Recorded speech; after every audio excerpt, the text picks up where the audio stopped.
Also sowas entsteht ja nicht aus Zufall. Einfach so. Doch, die hatten Sklaven, die konnten extrem gut rechnen und Geometrie.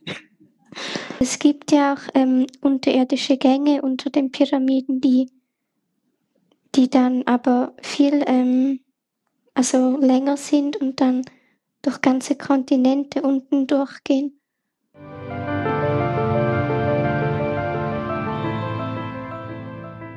Aber ich habe ja auch noch in der Schule gelernt, dass die Pyramiden Grabmäler für Pharaonen waren und dass 20.000 Sklaven mit Holzrollen die Steinchen da aufeinander getan haben. Was weißt du über die Pyramiden?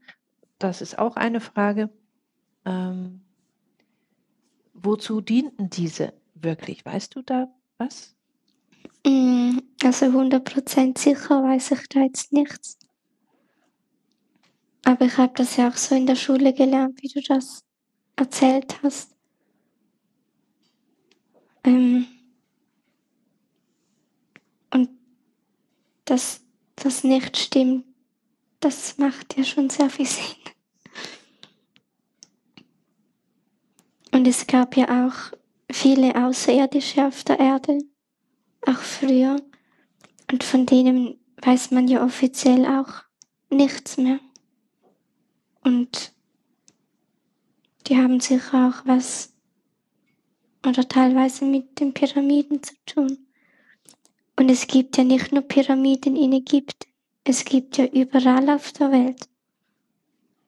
Und das wissen ja viele auch nicht. Und nicht mal das steht in den Geschichtsbüchern. Also man beschränkt das immer auf Ägypten. Und hast du eine Vorstellung, wofür die Pyramiden wichtig waren? Waren das Energieerzeugungsstationen oder was könnte das gewesen sein? Also eben, ich weiß das nicht sicher. Ich habe nur meine eigenen Theorien, aber ob die stimmen, das weiß ich jetzt auch nicht. Naja, würdest du uns trotzdem eine verraten? Wir können ja selber entscheiden, ob das für uns stimmt oder nicht. Also ich habe mich da nicht festgelegt, dass jetzt Pyramiden sicher nur die Funktion haben. Aber ich denke schon, dass die auch was mit Energie zu tun hatten.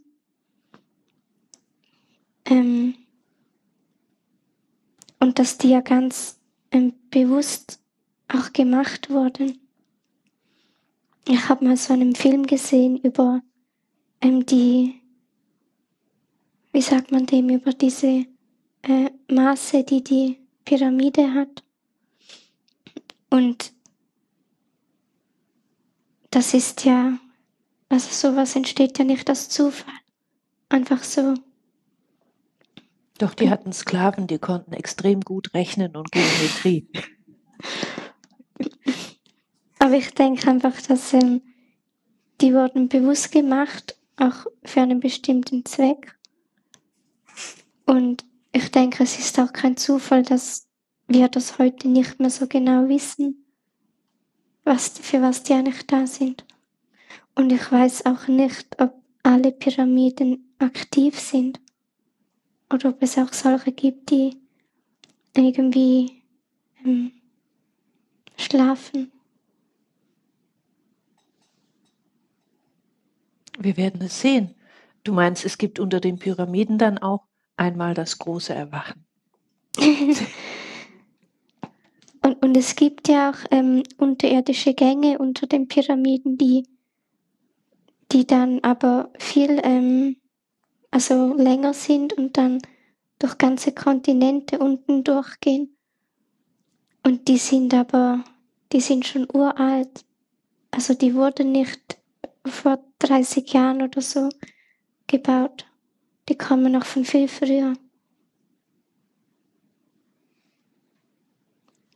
Ja, ich bin dann gespannt, wenn wir mal den Geschichtsnachhilfeunterricht in der geistigen Welt bekommen. Ja.